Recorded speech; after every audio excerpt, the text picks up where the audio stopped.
నేను మీ పవన్.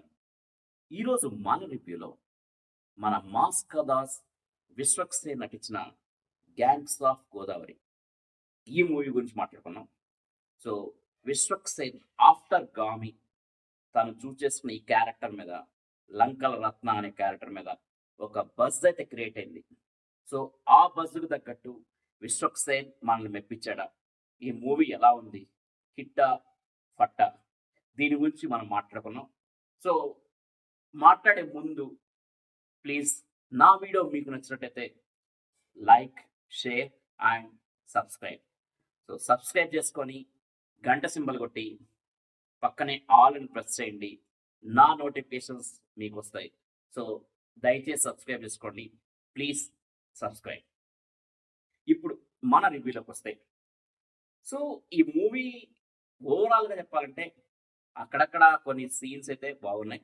బట్ ఓవరాల్‌గా అయితే మాత్రం అంత నాకైతే అంత నచ్చలేదు భయ్యా.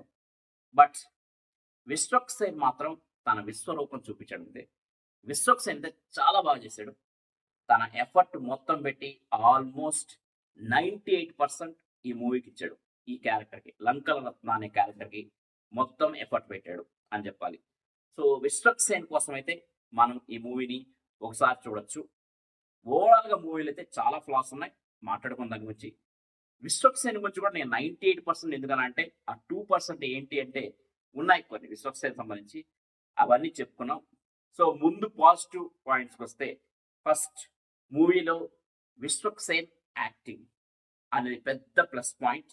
అండ్ దాంతో పాటు మన హీరోయిన్స్ నేహా శెట్టి అండ్ అంజలి వీళ్ళిద్దరూ యాక్ట్ చేశారు. సో, కొంచెం నేహా శెట్టి కొంచెం పర్ఫార్మెన్స్‌కి తక్కువ ఉన్నా, బట్ అంజలి మాత్రం చాలా బాగా చేసింది. అయితే తన నుంచి కూడా ఒక ప్రాస్టిట్యూట్‌గా చేసింది భయ్యా తను. సో, దానికి మనం అప్రిషియేట్ చేయాలి. తనకున్న ఇమేజ్‌కి ఒక ప్రాస్టిట్యూట్ రోల్‌కి ఒప్పుకోవడానికి తను యాక్ట్ చేసిన దానికి మనం అయితే కంపల్సరీగా అప్రిషియేట్ చేయాలి. తన క్యారెక్టర్ అయితే మూవీలో చాలా బాగుంది. Next coming to another department and music. Background score కొన్ని దగ్గర లైవ్‌గా చాలా బాగుంది. యువన్ శంకర్ రాజా బ్యాక్‌గ్రౌండ్ స్కోర్ ఇచ్చింది. అయితే కొన్ని దగ్గర మాత్రం కొంచెం క్లమ్జీ అనిపించింది. And maybe there is a recording problem అనిపించింది నాకు. కొన్ని సీన్‌లు అయితే రికార్డింగ్ చాలా పూర్‌గా ఉంది. రికార్డింగ్. సో, అదొక్కటి కంప్లెయింట్ అనిపించింది. బట్ సాంగ్స్ గాని అండ్ బ్యాక్‌గ్రౌండ్ స్కోర్, బీజీఎం గాని చాలా బాగున్నాయి. కొన్ని ఆల్మోస్ట్ 70% అయితే ఓకే. యువన్ శంకర్ రాజా ఆ విషయంలో 70% మనల్ని సాటిస్ఫై చేశాడు. అండ్ రిమైనింగ్ యాక్టర్స్ మన గోపరాజు రమణ, నాజర్, నానాజీ అండ్ దొరస్వామి రాజు క్యారెక్టర్‌లో చేశారు. వాళ్ళు బాగా చేశారు. అండ్ ప్రవీణ్ అండ్ హీరో ఫ్రెండ్స్‌గా నటించిన కొంతమందున్నారు. వాళ్ళు చాలా నీట్‌గా చేశారు. రియలిస్టిక్‌గా చేశారు. సో, వీళ్ళందరూ ఉన్నా సరే మనకి ఈ మూవీలో కనిపించేది విశ్వక్సేన్ మాత్రమే కనిపిస్తాడు. విశ్వక్సేన్స్ వన్ మ్యాన్ షో అని చెప్పాలి ఈ మూవీ. అయితే మూవీ విశ్వక్సేన్ అంత అద్భుతంగా చేశాడని చెప్తాం కదా! ఏందిరా బాబు మళ్ళీ మూవీ ఏమో అంత బాలేదంటావు అంటే, ఉన్నాయండి కొన్ని ప్రాబ్లమ్స్. ఎందుకంటే విశ్వక్సేన్ ఇమేజ్‌కి తగ్గట్టు ఈ మూవీ ఉందా అంటే, తనకి ఇప్పుడున్న ఇమేజ్‌కి, తన ఏజ్‌కి ఈ మూవీ కొంచెం ఓవర్ డోస్ అనిపిస్తుంది. తను బానే చేశాడు. బట్ మనకి కొన్ని సీన్‌లో ఈ ఏజ్‌కి ఇంత ఓవర్ డోస్ అవసరమా అనిపిస్తుంది. అండ్ చాలా సినిమాలు కొన్ని సీన్‌లు చూస్తుంటే, ఆ సీన్‌లు చూస్తా ఉంటే మనకి చాలా సినిమాలు గుర్తొస్తాయి. అండ్ చాలా పెద్ద సినిమాలకి ఏదో ఒక ప్యారడీ చేసినట్టు అనిపిస్తుంది. ఎంత సీరియస్‌గా చేసినా సరే, మనకు ఆ సీరియస్‌నెస్ మాత్రం ఆ సీన్‌లో మనం ఫీల్‌గా మనకు కొంచెం ప్యారడీ సినిమాలా కామెడీగా ఉంటుంది. ఫర్ ఎగ్జాంపుల్ చాలా సీన్స్ ఉన్నాయి. ఈ సీన్స్ అన్నీ సపోజ్ 'పుష్ప' అండ్ 'నేనే రాజు నేనే మంత్రి' అండ్ కొన్ని జూనియర్ ఎన్టీఆర్ సినిమాలు అండ్ 'బాలకృష్ణ' సినిమా ఇవన్నీ మనకు గుర్తొస్తున్నాయి. సో, ఏంటంటే సింపుల్‌గా మన ప్లాట్ ఇప్పటికే మీకు అర్థమైపోతుంది. 'పుష్ప', 'నేనే రాజు నేనే మంత్రి' అంటే ఒక జీరోలో ఉన్న ఒక యంగ్ గై. ఒక ఊళ్ళో అల్లచిల్లరగా తిరిగే ఒక మనిషి. సో, అదే మన 'లంకా రత్న' ఎలా ఎదిగాడు? హై లెవెల్‌కి ఎలా ఎదిగాడు? అఫ్‌కోర్స్ తను చేసిన ఎదవ పనుల వల్ల అలా ఎదగడానికి మళ్ళీ ఆ హై లెవెల్ నుంచి మళ్ళీ జీరోకి ఎలా వచ్చాడు? అండ్ తను చేసిన తప్పులు ఎలా రియలైజ్ అయ్యాడు? ఇదే ప్లాట్. సేమ్ ప్లాట్ 'నేనే రాజు నేనే మంత్రి'లో అండ్ 'పుష్ప'లో కూడా. కాకపోతే అది సెకండ్ పార్ట్‌లో కూడా ఉంటుంది. ఎందుకంటే కేవలం మన ఫస్ట్ పార్ట్‌లో ఎదగడం వరకే చూపించారు.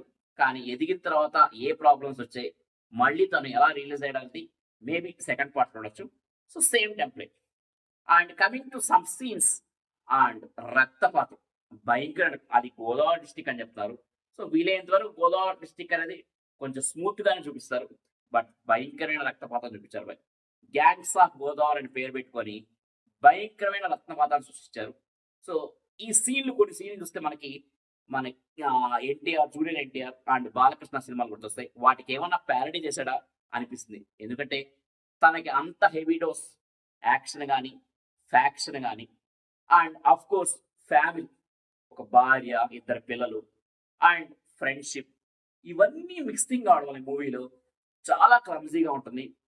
అండ్ అక్కడక్కడ చెప్పే కదా, తన ఏజ్ కి తన ఇమేజ్ కి కొంచెం ఎక్కువైంది ఆ క్యారెక్టర్ అని మనకు ఆ ఫీలింగ్ అయితే వస్తుంది. సో ఇవన్నీ ఒక పక్కన పెడితే, ఒకసారి చెప్పా కదా, విశ్వక్సేన్ కోసం ఒకసారి చూడొచ్చు. బట్ ఈ సినిమాలో ఉన్న మెయిన్ మైనస్ పాయింట్ ఏంటంటే డైరెక్టర్ అండ్ ఎడిటర్. డైరెక్టర్ తను ఒక డైలాగ్ ఉందండి, సాయి కుమార్ చెప్తారు, వాళ్ళ ఫాదర్ గా చేశాడు, చాలా చిన్న రోలే, ఆ విశ్వక్సేన్ ఫాదర్ గా చేశాడు. ప్రతి చావుకి ఒక మర్యాద ఉండాలండి. కరెక్టే, బాగుంది. ప్రతి చావుకి మర్యాద ఉండాలి. కానీ మన డైరెక్టర్ కృష్ణ చైతన్య మర్చిపోయిందంటే ప్రతి సీన్కి ఒక అర్థం ఉండాలి అండ్ స్క్రీన్ ప్లేలో ఫ్లోలో ఉండాలి. ఆ స్క్రీన్ ప్లే ఫ్లో లేదు అండ్ ఏదైనా కొన్ని సీన్లకు అర్థం కూడా లేదు. ఈ రెండు మిస్ అయిపోయాయి. స్క్రీన్ ప్లే అయితే దారుణంగా ఉంది.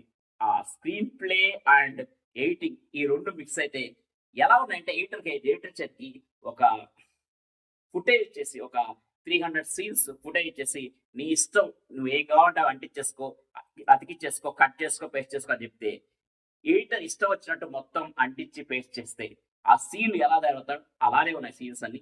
సో చాలా క్లమ్జీగా అండ్ కన్ఫ్యూజింగ్ గా ఉంటాయి. ఆ సీన్ లో డెప్త్ ఉన్నా సరే, నెక్స్ట్ వచ్చే సీను లేదా దాని ముందు వచ్చే సీన్ మన ఇంపాక్ట్ లేకపోవడం వల్ల కొంచెం ఆ సీన్ కూడా డల్ అయిపోతుంది.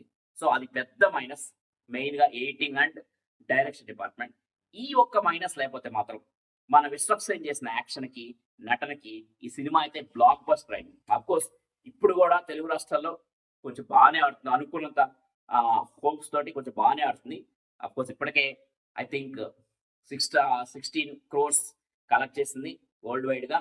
సో ఇంకా నెక్స్ట్ వీక్ కూడా రన్నింగ్ ఉంటే ఇంకా కట్ ఆఫ్ అనేదాన్ని అండ్ ఆ లాభాల్లో కూడా పడచ్చు అనుకుంటాం. అది విశ్వక్సేనికి కొంచెం మన తెలుగు రాష్ట్రాల్లో ఉన్న ఒక మాస్ అప్పీల్. సో గామి వల్ల తను నష్టపోయిన దాన్ని ఈ మూవీ తోటి, గ్యాంగ్స్ ఆఫ్ గోదావరి తోటి కొంచెం కవర్ చేసుకోవచ్చు. So this is a brief review about Vishwaksen's gangs of Godavari. మీరు కూడా విశ్వక్సేన్ నటన చూడాలి, విశ్వక్సేన్ విశ్వరూపం చూడాలి అనుకుంటే మాత్రం ఈ వీకెండ్ కంపల్సరీగా గ్యాంగ్స్ ఆఫ్ గోదావరికి వెళ్ళండి అండ్ కొంచెం మీరైతే ఎంజాయ్ చేయొచ్చు. మెయిన్ గా చెప్పడం మర్చిపోయిన ఐటమ్ సాంగ్ ఉంటుంది. ఆ ఐటమ్ సాంగ్ అయితే సూపర్ గా వచ్చింది. యాటిట్యూడ్ స్వాగ్ అయితే సూపర్ విశ్వక్సేన్ది.